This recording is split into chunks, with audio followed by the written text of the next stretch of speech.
Morning, Bill here with the Metals Minute. Today is Wednesday, May 4th, 2022. It's been a tough week to watch the metals with all the paper smashes going on, but don't be mistaken. The reason the manipulators are trying to get gold and silver prices lower is because they want more of them. And so keep that in mind as we see these prices hammered down. It's a good time to either hold on to what you have or buy more. Now, I understand that all of us have times in our lives when we may need to liquidate gold or silver. If you have a personal crisis, that's one reason why we own them, is they're always worth something. And in a crisis, there's always a market for them. But if you don't have a personal crisis that you need to sell metal, I just encourage you to ignore this noise and hold on to what you have, because that's what these paper sellers are doing. They're getting the price down, and there's incredible physical demand for both gold and silver. Meanwhile, we have the other two metals higher this week over the last week. And just as a reminder, year to date, all the metals are still leading the way versus other asset classes. So while gold and silver have been beat down just a little bit the last few weeks, they're still asset leaders so far year to date, and gold is up for the year. It's leading the way even over the last 1 year time. So be encouraged, stay the course if you're a precious metals owner, and you'll be well rewarded for it in the future. What's happening out there? We have currency chaos going on. We have people around the world that have borrowed dollars because interest rates were so low here in the United States that people would borrow in dollars because of the low interest rates.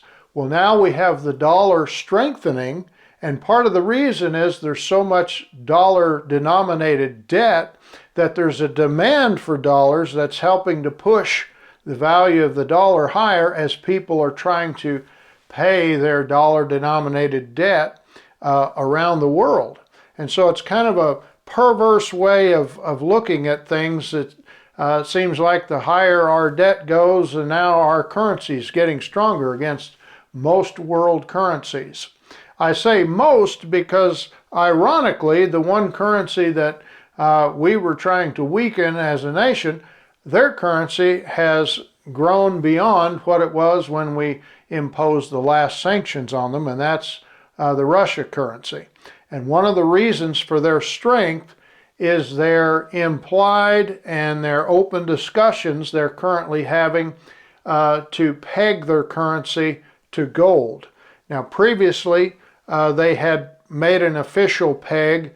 They've since announced that that's no longer valid, but they are open and they are discussing how they're going to link it to energy and gold once again. And so we see the Russian currency stronger than it was against the dollar prior to the conflict and prior to the sanctions. So how do we explain that? Well, anytime we link ourselves to gold, whether we are a national currency or whether we're just private individuals like you and I, we do nothing but strengthen our balance sheet. And it strengthens our personal currency, if you will, by owning physical precious metals. So I encourage you to stay the course. If you haven't yet become a precious metals owner, it's a perfect time to start while these prices are artificially, in my opinion, lower than they should be. And even with that, they're still leading year to date against other major asset classes, such as stocks, bonds, crypto. Even real estate is now starting to come under severe pressure.